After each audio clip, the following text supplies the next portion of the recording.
Section 17 transfer of title. Then इसमें the promoter shall execute a registered conveyance deed in favor of the allotee along with the undivided proportionate title in the common areas to the association of allottees। तो ये क्या लिखा है कि जो title documents of title के हैं वो किसको देगा, अलोटी को देगा, क्योंकि जो डॉक्यूमेंट ऑफ टाइटल है वो उस पे तो अलोटी का ही राइट बनता है। और in case and hand over the physical possession of the plot, apartment of building as the case may be to the allotee and the common areas to the association of allotee। जो common area के respect में जो documents हैं तो वो किसको देगा, association of allottees को देगा, क्योंकि उस पे एसोसिएशन ऑफ अलॉटी का राइट बनता है जो कॉमन एरिया के रिगार्डिंग है। और जो ओनली उस बिल्डिंग के रिगार्डिंग जो डॉक्यूमेंट्स है टाइटल डीड के फ्लैट के है जो, तो वो उस पे बायर का राइट बनता है। Then there is handing over of documents by the promoter. The promoter क्या है, जो सारे डॉक्यूमेंट्स बिल्डिंग के रिस्पेक्ट में हैंड ओवर करेगा बायर को। So then there is a return of amount and compensation as per section 18। Then what is here mentioned is that key consequences of failure to give possession। If the promoter fails to complete or is unable to give possession of an apartment plot or building, अगर जो promoter है possession देने में fail हो जाता है तो उस केस में क्या होगा, then to return the amount received by him in respect of that apartment plot building। जो उसने अलॉटी से जो अमाउंट लिया था तो उसको क्या करना होगा, वापस करना होगा along with interest and compensation भी देना होगा अलॉटी को, क्योंकि उसने फिजिकल पोजेशन हैंड ओवर नहीं किया अलॉटी को। तो then there will be compensation. अगर मान लो डिफेक्ट टाइटल ऑफ लैंड, अगर मान लो अलॉटी को उसने फिजिकल पोजेशन दे दिया फ्लैट का, उसके 10 साल बाद या 20 साल बाद अगर उस बिल्डिंग के टाइटल में कोई डिफेक्ट है, टाइटल वैलिड नहीं है, तो उस केस में क्या है, प्रमोटर हमेशा उस चीज के लिए क्या रहेगा, रिस्पॉन्सिबल रहेगा। इस पे लॉ ऑफ लिमिटेशन अप्लाई नहीं होगा। तो उस केस में जो प्रमोटर है उसको कंपनसेशन देना पड़ेगा अलॉटी को, क्योंकि डिफेक्ट टाइटल में था इसलिए। तो then there is section 19 rights and duties of allottee. जो अलॉटी है उसके क्या राइट्स हैं और अलॉटी की ड्यूटीज क्या हैं, इसको हम डिटेल में पढ़ेंगे। यहाँ पे हमें इनके 11 पॉइंट्स दिए हुए हैं, जिसमें से ये 5 पॉइंट्स दिए हैं जो राइट्स के दिए हुए हैं, and there is from point 6 two point 11 duties की दिया गया है। तो अलॉटीज के राइट्स के बारे में पढ़ते हैं कि राइट्स क्या हैं। Rights of allottee to obtain section plan layout plan. तो अलॉटी का राइट बनता है कि वो सेक्शन प्लान ऑब्टेन करे प्रमोटर से कि बिल्डिंग को कैसे कैसे कंप्लीट किया जाएगा, कितना परसेंटेज कितने टाइम में कंप्लीट किया जाएगा। Then right to be informed और stage wise completion of the project. तो उसका राइट बनता है कि स्टेज वाइज कंप्लीशन के रिगार्डिंग इंफॉर्मेशन प्राप्त करे बिल्डर से। तो then right to claim possession. तो अलॉटी का राइट है कि वो पोजीशन क्लेम कर सकता है।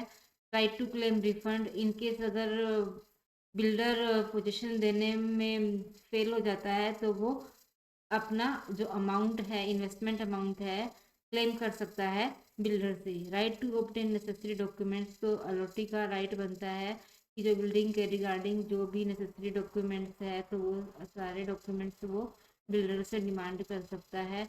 And there are the duties. Duties क्या है अलॉटी की, ड्यूटी क्या बनती है अलॉटी की कि वो जो उसने बिल्डिंग ली है तो उसके रिगार्डिंग पेमेंट करेगा टाइम पे।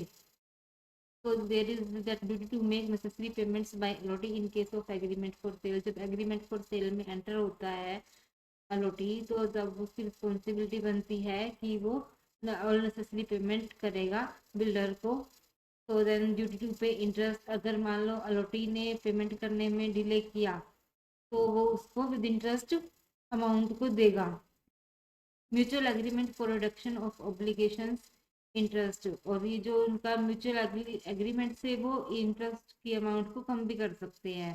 जो लेट पेमेंट में जो वो इंटरेस्ट रेट होता है वो बिल्डर और क्या है अलॉटी दोनों म्यूचुअल एग्रीमेंट से उस रेट ऑफ इंटरेस्ट को कम कर सकते हैं, और ये रेट ऑफ इंटरेस्ट दोनों के लिए क्या रहेगा, सेम रहेगा। हमने ये पहले पढ़ा था, ये मेन पॉइंट है, एमसीक्यू में भी आ सकता है कि जो रेट ऑफ इंटरेस्ट है इन केस ऑफ डिफॉल्ट, जो बिल्डर एंड बायर दोनों के लिए सेम रहेगा।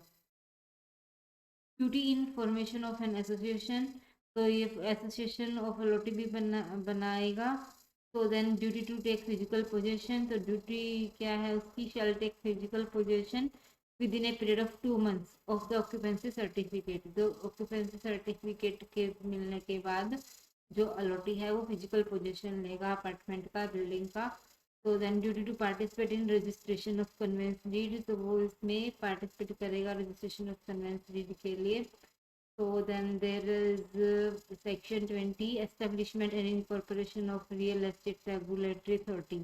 तो here is mention about the authority के बारे में बताया गया है कि इसको एस्टेब्लिशमेंट कैसे किया गया और इसको रेरा अथॉरिटी को कैसे बनाया गया। तो क्या है, appropriate government to establish an authority, तो appropriate government shall within a period of 1 year from the date of coming into force of this act। तो ये जो रेरा एक्ट है जो 2016 में आया था, तो उसके बाद क्या अप्रोप्रिएट गवर्नमेंट क्या है, जो 29 स्टेट्स हैं, तो 29 स्टेट्स में हर स्टेट में एक रेरा अथॉरिटी है। तो हर स्टेट की गवर्नमेंट ने क्या किया है, रेरा एक्ट आने के 1 साल के अंदर अंदर में रेरा अथॉरिटी को एस्टेब्लिश किया है उस पर्टिकुलर स्टेट में। जैसे महाराष्ट्र में है एक अलग से महारेरा के नाम से अथॉरिटी है, दिल्ली में अलग अथॉरिटी है, या चेन्नई में अलग से अथॉरिटी है, हर पर्टिकुलर स्टेट में अलग से अथॉरिटी है। स्ट्रक्चर ऑफ द अथॉरिटी, जो स्ट्रक्चर ऑफ द अथॉरिटी क्या है, authority shall B a body corporate. तो अथॉरिटी का स्टेटस क्या रहेगा, एक बॉडी कॉर्पोरेट का स्टेटस रहेगा। जो एक स्टेटस बॉडी कॉर्पोरेट का होता है कि जैसे कि उसका परपेचुअल सेशन होता है, उसके मेंबर आएंगे और नए आएंगे, पुराने चले जाएंगे, बट जो बॉडी कॉर्पोरेट है वो इंडिपेंडेंटली काम करती रहेगी। तो इसका स्टेटस जो है बॉडी कॉर्पोरेट की तरह रहेगा रेरा अथॉरिटी की जो है। Then there is section 21 composition of the authority. तो अथॉरिटी में कौन कौन लोग होंगे, मतलब अथॉरिटी में जो रेरा अथॉरिटी है उसमें कौन कौन लोग होंगे। तो इसमें क्या मेंशन किया हुआ है कि the authority shall consist of a chairperson and not less than 2 whole time member. तो अथॉरिटी में क्या होगा, एक चेयरपर्सन होगा एंड 2 होल टाइम मेंबर होंगे, कम से कम 2 होल टाइम मेंबर होंगे, to be appointed by the appropriate government, जो कि अप्रोप्रिएट गवर्नमेंट के द्वारा अपॉइंट किए जाएंगे। So then there is section 22 qualification of chairperson and members of authority. तो सेक्शन 21 में जो एक चेयरपर्सन है और 2 होल टाइम मेंबर है, उनकी क्या क्या क्वालिफिकेशन होंगी। तो इसमें बताया गया है कि appointment of chairperson and members of the authority किस बेसिस पे किया जाएगा। Selection committee consisting of chief justice of high court, secretary to the housing department and law secretary shall make a recommendation to the appropriate government for selection of chairperson and member of the authority। जो authority RERA authority में जो है एक particular state में है, मान लो दिल्ली में जो रेरा अथॉरिटी का जो चेयरमैन है और जो 2 होल टाइम मेंबर है, तो वो कैसे अपॉइंट किए जाएंगे। तो एक जो सिलेक्शन कमेटी बिठाई जाएगी, तो सिलेक्शन कमेटी में कौन कौन होंगे, chief justice of high court, जो हाई कोर्ट के चीफ जस्टिस हैं, and secretary to the housing department की जो सेक्रेटरी है, एंड लॉ सेक्रेटरी। तो ये जो है सिलेक्शन कमेटी ये जो है अपॉइंटमेंट करेगी चेयरपर्सन का। और चेयरपर्सन के लिए क्या क्राइटेरिया है, having experience of at least 20 years. तो चेयरपर्सन को एटलीस्ट 20 ईयर्स का एक्सपीरियंस होना चाहिए, और जो 2 होल टाइम मेंबर्स हैं उनको एक्सपीरियंस होना चाहिए 15 ईयर्स का in the field of urban development. जो मेंबर्स है उसको in the field of urban development, housing में एंड रियल एस्टेट डेवलपमेंट में क्या होना चाहिए, 15 ईयर्स का एक्सपीरियंस होना चाहिए। इंफ्रास्ट्रक्चर में, इकोनॉमिक्स में, technical experts from relevant fields में, प्लानिंग में, law, commerce, accountancy, industry management, social service, public affairs और एडमिनिस्ट्रेशन में क्या होना चाहिए, 15 साल का एक्सपीरियंस होना चाहिए मेंबर्स को। Then there is section 23 term of office of chairperson and member. कि जो चेयरपर्सन है, जो एक चेयरपर्सन एंड जो 2 होल टाइम मेंबर, जो हमने सेक्शन 21 में पढ़ा था कि जो अपॉइंटमेंट किया जाएगा रेरा में, तो उनका टर्म कितना होगा, तो वो क्या होंगे, 5 साल के लिए अपॉइंट होंगे। उनका जो टर्म है 5 साल से ज़्यादा नहीं होगा। और जो वो है shall not be eligible for री अपॉइंटमेंट। जो भी चेयरपर्सन एंड मेंबर्स है वो एक बार अपॉइंट कर दिए गए तो वो दोबारा अपॉइंट नहीं किए जाएंगे, उनके लाइफ टाइम में एक बार ही अपॉइंट किया जाएगा उनको। और उनकी एज क्या होगी, अप टू 65 ईयर। मान लो किसी की एज 62 ईयर है एक, तो उनको चेयरपर्सन बनाया गया है, तो वो 65 ईयर्स की एज तक ही वर्क कर सकते हैं और उनका दोबारा रिअपॉइंटमेंट नहीं हो सकता। So then there is the section 24, salary and allowance is payable to chairperson and members. तो जिस चेयरपर्सन मेंबर्स को जो सैलरी अलाउंसेस दी जाएगी, तो the salary allowances able to and the other terms and condition of service of the chairperson and other members shall be such as may be prescribed. जो यानी कि जो रूल्स में लिखा गया है उसके अकॉर्डिंग उनकी सैलरी होगी, जो भी रेरा अथॉरिटी के रूल्स हैं तो उसके अकॉर्डिंग सैलरी दी जाएगी। देन द चेयरपर्सन और a member as the case may be relinquish his office by giving in writing to the appropriate government notice of not less than 3 months। तो जो chairperson है या whole time member है वो भी खुद से ऑफिस को छोड़ के जा सकते हैं 3 मंथ नोटिस देके। 3 मंथ नोटिस देना होगा अगर वो छोड़कर जाना चाहते हैं ये जो रेरा अथॉरिटी से, तो उनको 3 मंथ्स का नोटिस देना होगा। And then be removed from his notice, तो अप्रोप्रिएट गवर्नमेंट भी रिमूव कर सकती है एज पर सेक्शन 26, जो कि हम सेक्शन 26 के बारे में आगे पढ़ेंगे कि ऐसी कौन सी कंडीशन होगी जिन कंडीशंस में जो अप्रोप्रिएट गवर्नमेंट चेयरपर्सन और होल टाइम मेंबर को रिमूव कर सकती है। So then any vacancy goes to the office of the chairperson or any other member shall be filled up within a period of 3 months। अगर कोई vacancy आती है तो वो 3 मंथ्स में फिल की जाएगी। Then there is section 25 administrative powers of chairperson. तो चेयरपर्सन की क्या क्या पावर्स होंगी, जो चेयरपर्सन अपॉइंटेड है रेरा अथॉरिटी में उनकी क्या पावर है। तो chairperson shall have powers of general superintendence and directions in the conduct of the affairs of the authority. And जो क्या है जनरल सुपरिटेंडेंट पावर होगी और डायरेक्शंस देंगे, तो ये इनकी एडमिनिस्ट्रेटिव पावर होगी चेयरमैन की। तो then there is section 26, removal of chairperson and members from office in certain circumstances. जो हमने इधर पढ़ा था, जो इसमें सेक्शन 24 में लिखा हुआ था कि removal from office in accordance with provisions of section 26। तो देन देयर इज सेक्शन 26 की जो कंडीशंस है जिन केसेस में जो चेयरपर्सन या मेंबर को रिमूव किया जा सकता है ऑफिस से।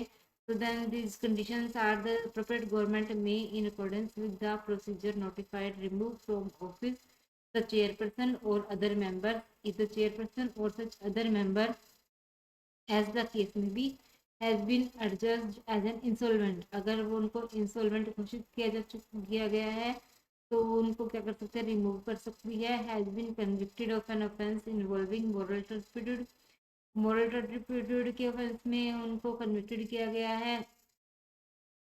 और हैज बिकम फिजिकली और mentally incapable of acting as a member, तो ये फिजिकली या मेंटली इनकेपेबल हो गए हैं तो वो उस केस में रिमूव किया जा सकता है। And then there is point D, he has acquired such financial और other interest as is likely to affect prejudicially his functions, यानी कि उनको कोई फाइनेंशियल इंटरेस्ट था किसी केस में and then he has so abused his position, अपनी position को अब्यूज किया गया है उन्होंने, और फाइनेंशियल इंटरेस्ट था या चेयरपर्सन या होल टाइम मेंबर का, या उन्होंने अपनी पोजीशन को अब्यूज किया है, तो उस केस में जो रेरा अथॉरिटी है उनको रिमूव कर सकती है ऑफिस से। तो देन इन क्लोज डी और क्लोज ई में क्या करना होगा, उनको इंक्वायरी करनी होगी। Government after an inquiry made by a जज ऑफ हाई कोर्ट, तो इंक्वायरी कौन करेगा, जज ऑफ हाई कोर्ट जो है वो इंक्वायरी करेगा only in point number D and E. Means अगर फाइनेंशियल इंटरेस्ट मिला है और उन्होंने अपनी पोजीशन को अब्यूज किया है तो उस केस में जो जज ऑफ हाई कोर्ट है वो इंक्वायरी करेंगे उनकी। And then given a reasonable authority opportunity of being heard, उनको एक reasonable opportunity of being heard भी दी जाएगी उस केस में chairperson and whole time member को रिमूव करने से पहले एक reasonable opportunity of being heard दी जाएगी। So then there is section 27, restrictions on chairperson or members on employment after cessation of office। की जो restrictions क्या क्या है चेयरपर्सन और मेंबर पे, जब उनका ऑफिस सेशन ऑफ ऑफिस के बाद जब उनका टेन्योर खत्म हो जाता है उनके उसके बाद उनके ऊपर कुछ रिस्ट्रिक्शंस होती हैं। जैसे कि जो चेयरपर्सन और a member ceasing to hold office as such shall not accept any employment in or connected with the management or administration of any person or organization which has been associated with any work under this act from the date on which he ceases to hold office। मान लो chairperson जो है उन्होंने अपने tenure में किसी company का कोई case handle किया था, तो उसके बाद उनका ऑफिस सीज हो गया जो चेयरपर्सन है, तो उसके बाद वो क्या नहीं कर सकते, उन उस कंपनी के में एम्प्लॉय एज ए एम्प्लॉय काम नहीं कर सकते, उस कंपनी में एम्प्लॉयमेंट नहीं ले सकते।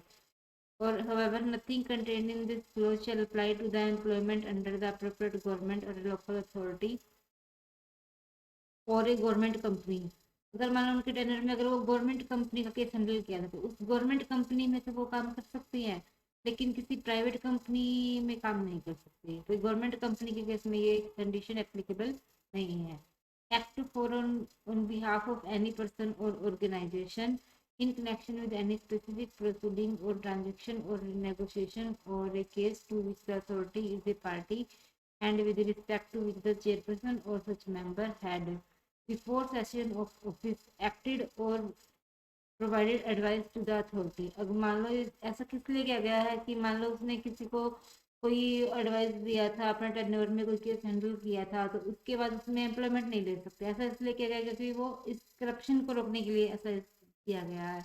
And give advice to any person using information which was obtained in his capacity as the chairperson. और वो अपना टेन्योर खत्म होने के बाद भी, एक वहां से ऑफिस छोड़ने के बाद भी जो चेयरपर्सन है उसको अपने टेन्योर के टाइम पे उस कंपनी के रिगार्डिंग में कोई कॉन्फिडेंशियल इंफॉर्मेशन मिली है, कोई इंफॉर्मेशन थी उनके पास जो डिटेल थी अपने टेन्योर में, तो वो उसको अपने ऑफिस सीज होने के बाद भी डिस्क्लोज नहीं कर सकते, उसको कॉन्फिडेंशियल रखेंगे।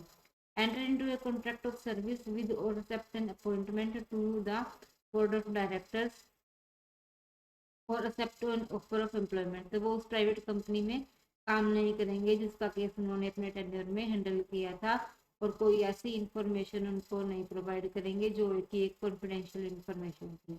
So then the chairperson and member shall not communicate or reveal to any person any matter which has been brought under his consideration known to him while acting as such। तो वो कोई भी confidential information नहीं देंगे उनको।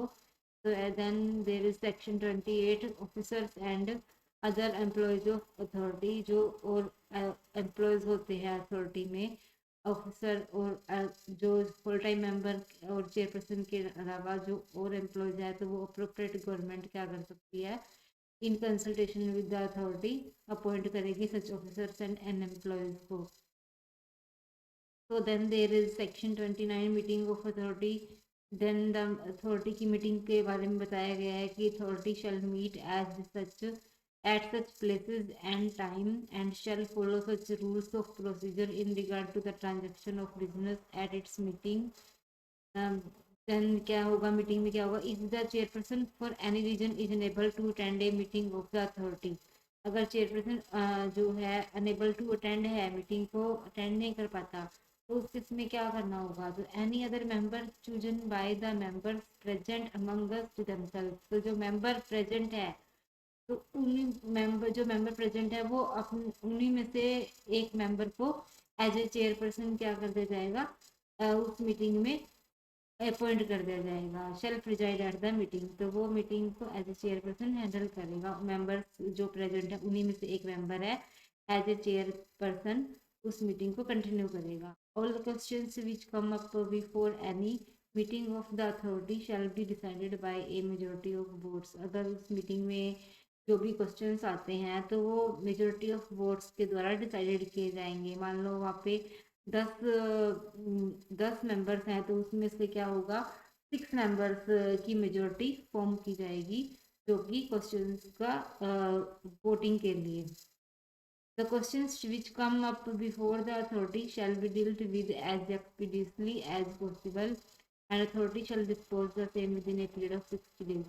जो authority है, अगर कोई क्वेश्चन आता है अथॉरिटी के पास मीटिंग में, तो with in a period of 60 days है तो उसको डिस्पोज ऑफ करेगी वो It is provided that where any such application could not be disposed of within the said period, अगर कोई ऐसी एप्लीकेशन है जो कि 6 days के अंदर अंदर डिस्पोज नहीं की जा सकती, तो वो अथॉरिटी क्या है, shall record its reason in writing. तो अथॉरिटी इसके रिगार्डिंग रीजन राइटिंग में देगी कि किस वजह से ये 6 days में डिलीट नहीं किया गया। So then there is section 30 vacancies extra not to invalidate proceedings of authority। अगर कोई वैकेंसीज है तो जो अथॉरिटी की प्रोसीडिंग पे कोई इफेक्ट नहीं होगा, क्योंकि जैसे हमने पढ़ा था कि जो उसमें एक चेयरपर्सन होता है एंड 2 होल टाइम मेंबर होंगे। और देन अथॉरिटीज में जब किसी केस का डिसीजन लिया गया, उस टाइम पे मान लो एक चेयरपर्सन था और एक होल टाइम मेंबर था, तो एक वैकेंसी थी और उन्होंने कोई डिसीजन दिया जो, तो वो वैलिड रहेगा। जो वैकेंसी है वो प्रोसीडिंग्स को इनवैलिडेट नहीं करेगी। तो then there is section 31 filling of complaints with the authority और एडजुडिकेशन ऑफिसर।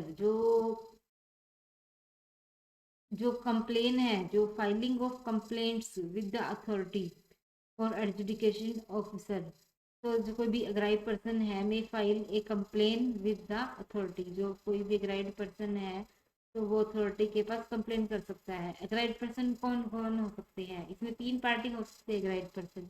मतलब कि जो पार्टी रेरा में जो 3 पार्टी हैं, जो बिल्डर है और जो बायर है और जो रियल एस्टेट एजेंट है, अगर इन तीनों में से कोई भी अग्राइव्ड पर्सन है तो वो क्या कर सकता है, कंप्लेन कर सकता है रेरा अथॉरिटी के पास। तो क्या, so then the any aggrieved person may file a complaint with the authority or the adjudicating officer as the case may be for any violation or contravention of the provisions of the act। अगर provisions of the act का contravention किया गया है तो जो अग्राइड person है authority के पास complain कर सकता है। So then there is section 32 functions of authority for promotion of real estate sector. अब हमें अथॉरिटी के पॉइंट ऑफ व्यू से पढ़ना है कि जो अथॉरिटी है, रेरा अथॉरिटी है, जो उनकी क्या क्या फंक्शंस हैं जो रियल एस्टेट सेक्टर के रिगार्डिंग। जो सो देन हमें ये सोच के अथॉरिटी के पॉइंट ऑफ व्यू से हम सोचते हैं। अब जैसे अथॉरिटी का क्या मेन फंक्शंस है, protection of interest of allottee, promoter and real estate agent. जो रेरा में जो 3 पार्टीज हैं, अलॉटी है, promoter and real estate agent है, तो इनके तीनों के इंटरेस्ट को प्रोटेक्ट करेगा। जैसे रियल एस्टेट एजेंट के इंटरेस्ट को भी क्या है, प्रमोट करने की इसकी रिस्पॉन्सिबिलिटी है। क्योंकि रियल एस्टेट एजेंट को मान लो कुछ कमीशन नहीं मिला, तो उस केस में क्या रियल एस्टेट एजेंट क्या है, रेरा अथॉरिटी को कंप्लेन कर सकता है। तो जो प्रोटेक्शन ऑफ इंटरेस्ट रहेगा इन तीनों पार्टीज के लिए रहेगा। Creation of a single window system. तो जो रेरा अथॉरिटी एक सिंगल विंडो सिस्टम को क्रिएट करती है, क्योंकि जो हमने पढ़ा था कि जो एक रेरा अथॉरिटी की वेबसाइट है, तो जो बिल्डर को वो एक लॉगिन आईडी और पासवर्ड दिया जाता है, तो उसके रिगार्डिंग ट्रांसपेरेंसी बन जाती है। ये देखो ये आया भी है कि creation of A transparent and robust grievance redressal mechanism. तो जो ये जो है ट्रांसपेरेंट जो है ग्रीवेंस मैकेनिज्म इन्होंने बनाया है। Measures to encourage investment in the real estate sector. जो रियल एस्टेट सेक्टर को बढ़ावा देने के लिए इन्होंने ये जो है फंक्शंस किए हैं। जो measures to encourage construction of environmentally sustainable and affordable housing, promotion, standardization and use of appropriate construction materials. So then there is measures to encourage grading of projects, and then measures to facilitate amicable conciliation of disputes between the promoters and allottees through dispute settlement forums. So then there is the measures to facilitate digitization of land records through web page, and जो इनकी website है data authority के इसके through क्या है, इसको digitisation of land records को किया गया है। Then to render advice to the appropriate government in matter relating to the development of real estate sector, then any other advice as may be in time to time। then there is section 33 advocacy and awareness of measures। so here is क्या है, RERA authority क्या है, the appropriate government may while formulating a policy on real estate sector। जो appropriate government है, जब वो कोई भी पॉलिसी बनाती है रियल एस्टेट सेक्टर के रिगार्डिंग, तो वो क्या लेती है, एडवोकेसी लेती है। तो एडवोकेसी लेती है वो रेरा अथॉरिटी। तो उस केस में क्या है, वो जो बाइंडिंग नहीं होगी वो एडवोकेसी, वो ओनली एक ओपिनियन लेती है, तो वो बाइंडिंग नहीं होगी। वो the authority shall take suitable measure for the promotion of advocacy, creating awareness and imparting training about laws relating to real estate sector and policies। तो जो एडवोकेसी है वो ओनली ओपिनियन लेती है, तो वो बाइंडिंग नहीं है, जो उसके रिगार्डिंग जो उसको सही लगेगा तो अथॉरिटी उसी के अकॉर्डिंग काम करेगी। तो functions of authority, so then as per section 34, so section 34 prescribes various functions of the authority, they include, तो ये functions भी ये हो गए हैं कि to register and regulate real estate projects को रेगुलेट करती है जो अथॉरिटी है। तो to publish and maintain a website of records for public viewing, जो वेबसाइट क्या है पब्लिक व्यूइंग के पर्पज से बनाई गई है। To maintain a database on its website, तो वेबसाइट पर क्या है डाटाबेस मेंटेन कर किया जाता है। To maintain a database on its website for public viewing, जो public purpose public open public के लिए बनाई गई है जो वेबसाइट है डाटाबेस मेंटेन करती है। To fix through regulations for each area, to ensure compliance of the obligation की जो ऑब्लिगेशंस हैं उनका कंप्लायंस किया गया है। To ensure compliance of the regulations की जो रेरा अथॉरिटी की जो रेगुलेशंस है उनका कंप्लायंस किया गया है। To perform such other functions as may be interested, तो जो भी कुछ अदर फंक्शंस हैं तो वो भी हो सकते हैं इसमें। तो ये जो हमारा सेक्शन 34 है, अगर पेपर में ये क्वेश्चन आता है कि फंक्शंस ऑफ द अथॉरिटी, तो हमें ऑल A to H जो सेक्शंस हैं ये सब सेक्शंस हैं तो ये हमें लिखने हैं। तो ये ओपन बुक पेपर है तो हमें एक ब्रीफ ओवरव्यू हम इस यहाँ से लिख सकते हैं।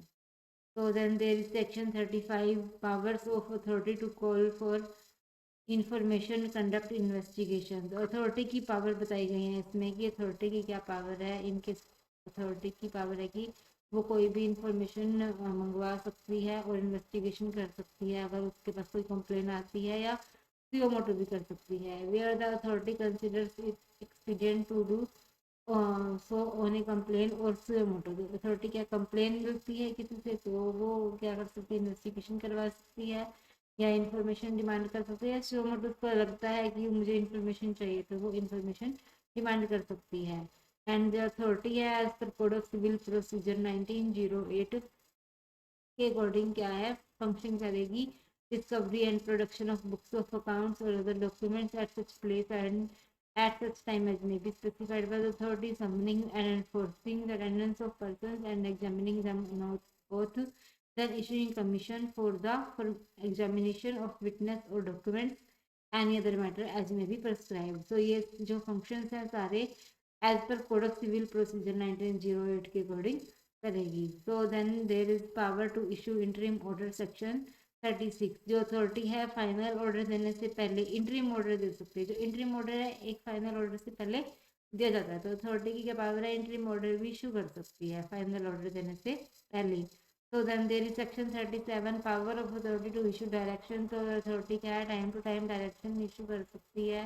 Then there is section 38 powers of authority, तो द पावर ऑफ अथॉरिटी क्या है कि the section provide for the power of authority accordingly the authority shall have powers to impose penalty और interest in regard to any contravention of obligation. अगर कोई भी contravention करता है जो इसकी एक्ट के रूल्स का, रेरा अथॉरिटीज की रूल्स का कॉन्ट्रावेंशन करता है तो अथॉरिटी क्या है उस केस में पेनल्टी लगा सकती है और इंटरेस्ट भी इंटरेस्ट भी लगा सकती है। then the authority shall be guided by the principle of natural justice, जो authority है principle of natural justice के principle को क्या है follow करेगी। so then where an issue is raised relating to the agreement, action, omission, practice or procedure that has an appreciable prevention, restriction or distortion of competition in connection with the development of real estate project or has effect of market power of monopoly situation. अगर authority को ऐसा लगता है कि monopoly situation create हो गई है तो उस केस में क्या है सीसीआई से अप्रूवल लेना होगा। मान लो कि इसमें क्या मैं ये एक इम्पोर्टेंट पॉइंट है, मोनोपोली सिचुएशन से क्या मतलब है, जैसे मान लो एक बिल्डर है वो दिल्ली में है और उसने पूरे दिल्ली में एक अपनी मोनोपोली क्रिएट कर ली है कि एक वही है जो सारे ऑल ओवर दिल्ली के प्रोजेक्ट्स को बनवाता है। तो उस केस में अगर उसको ऐसा लगता है कि उस मोनोपोली सिचुएशन का वो रॉन्ग वे में बेनिफिट ले रहा है, तो उस केस में क्या करना होगा, सीसीआई से अप्रूवल लेना होगा। तो आज हमने यहाँ तक सेक्शन 38 तक किया है। इस चैप्टर को हम आगे नेक्स्ट चैप्टर में कंप्लीट करेंगे।